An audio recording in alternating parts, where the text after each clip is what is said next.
लसणाची चमचमीत चटणी किंवा भुर्का। नमस्कार, स्वागत आहे आपल्या सर्वांचं माझ्या किचनमध्ये। आज आपण बनवत आहोत लसणाची चटणी किंवा खमंग खुसखुशीत असा भुर्का। हा भुर्का दिसायलाच इतका छान दिसतो पण खायला सुद्धा तितकाच अप्रतिम आहे। कधी कधी असं होतं ना, आपल्याला भाजी करायचा खूप कंटाळा येतो, मग तेव्हा मात्र तुम्ही हा भुर्का नक्की बनवा आणि हा बनवून ठेवला तरी चालतो। हा बाहेर 8 दिवस आणि फ्रीज मध्ये मात्र महिनाभर खूप छान राहतो। वरण, भात, खिचडी, पोळी, भाकरी बरोबर तुम्ही हा भुर्का खाऊ शकता। आणि हा भुर्का जर असेल तर भाजी करायची सुद्धा गरज नाही आहे, इतका हा टेस्टी लागतो। आणि समजा तुम्हाला कुठे प्रवासात जायचं असेल तर तुम्ही प्रवासात सुद्धा हा भुर्का नेऊ शकता किंवा मग टिफिनला सुद्धा देऊ शकता। एखाद्या दिवशी भाजी न देता फक्त भुर्का देऊ शकता।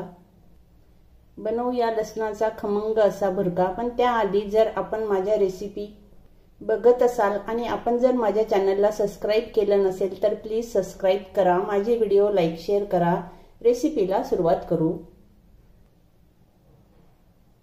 या घेतल्या आहेत मी 3 गड्ड्या लसणाच्या। या लसणाला सोलून घ्यायचं।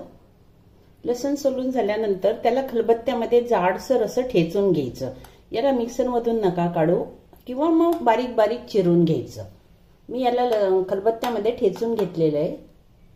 आणि लसण थोडा ठेचताना असं जाडच ठेवायचा, खूप बारीक असा करू नका। गॅसवर मी कढई तापायला ठेवली, त्यात टाकते मी 1/4 कप तेल किंवा मग 3 ते 4 टेबलस्पून तेल टाका। तेल तसं तुम्ही थोडं कमी जास्त करू शकता। तेल तापल्यानंतर त्यात टाकूया अर्धा टीस्पून मोहरी। मोहरी छान फुटू द्यायची। मोहरी छान तडतडल्यानंतर त्यात टाकायचं 1 टीस्पून जिरे, अगदी थोडासा हिंग आणि आता टाकूया आपण यात लसण जो आपण ठेचलेला होता। लसण आता कमी गॅसवरच आपल्याला परतवून घ्यायचं आहे, थोडासा गुलाबी होईपर्यंत। तुम्ही चिरून सुद्धा घेऊ शकता मी सांगितल्याप्रमाणे, पण खूप बारीक मात्र करू नका। आणि हा लसण परतवताना गॅस तुम्ही हाय करू नका आणि लो पण नको, मीडियम गॅसवर याला थोडंसं छान क्रिस्पी करून घ्यायचं। लसणाचा भुर्का ही मराठवाड्याची मात्र स्पेशालिटी आहे, तिकडे हा भुर्का खूप बनवला जातो।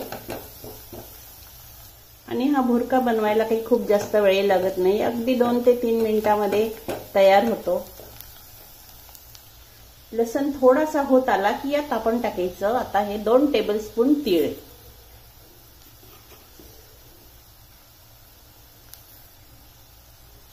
तीळ सुद्धा छान याच्या सोबत परतवून घ्यायचे खमंग। गॅस मात्र कमी ठेवायचा।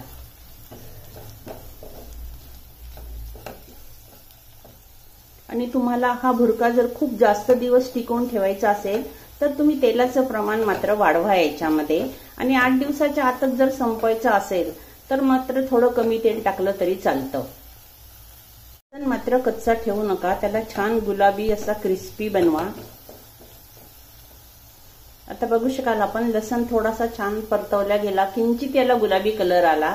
आता यात टाकायची आपण कोथिंबीर। थोडीशी कोथिंबीर टाकली मी, म्हणजे आता जे टेम्परेचर आहे कढईचं आपल्या तापलेल्या तेलाचं ते थोडंसं कमी होऊन जाईल। आणि परत आता कोथिंबीर आणि लसण हे दोन्ही पण आपण छान मस्त गोल्डन करून घ्यायचे। कोथिंबीर सुद्धा तळल्या गेली पाहिजे। मी पाव वाटी कोथिंबीर घेतली होती, तुम्ही थोडी कमी जास्त करू शकता। आता लसणाचा कलर बदलला, बघू शकाल आपण थोडासा हा आता गोल्डन होत आला। यात टाकते मी आता शेंगदाण्याचं कूट 3 टेबलस्पून। आणि शेंगदाणे सुद्धा अगदी जाडसर कुटून घ्यायचे, बारीक शेंगदाणे कुटायचे नाही। आणि हा भाजलेल्या शेंगदाण्याचा कूट असल्यामुळे मी याला नंतर टाकलं। जर समजा तुम्ही कच्च्या शेंगदाण्याचा कूट केला असेल तर मग तुम्ही याला तिळासोबत टाकलं तरी चालतं, म्हणजे तो छान खमंग तिळासोबत परतवला जातो। आणि तुम्हाला आवडत असेल तर तुम्ही यात कढीपत्ता सुद्धा टाकू शकता, टाकतात काही काही जण कढीपत्ता। आता हे सर्व साहित्य छान परतवला गेलं, गॅस बंद करायचा आता या स्टेजला। कारण कसं तेल तापलेलं आहे आणि कढई सुद्धा गरम आहे. आता यात आपल्याला टाकायचंय तिखट.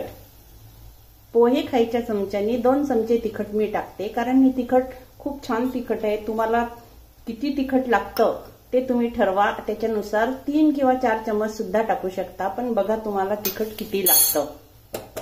याला आता पुन्हा मिक्स करून घ्यायचं. गॅस बंद करूनच तिखट मिक्स करायचं, नाहीतर काय होतं मग तिखट जळायची शक्यता असते. हे आहे थोडंसं पाव टीस्पून आमचूर पावडर. याच्यामुळे छान टेस्ट येते, त्याच्यामुळे आमचूर पावडर घालायचं याच्यामध्ये. याला थोडंसं पुन्हा परतवून घेऊ. गॅस मी बंद केलेला आहे.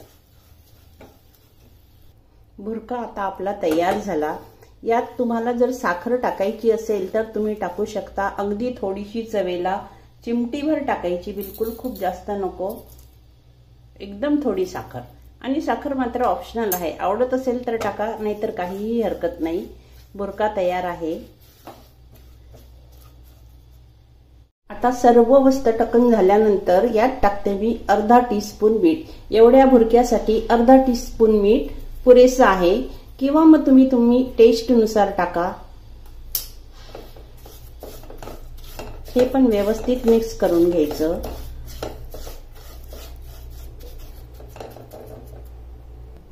याला मी आता बाउलमध्ये काढून घेते.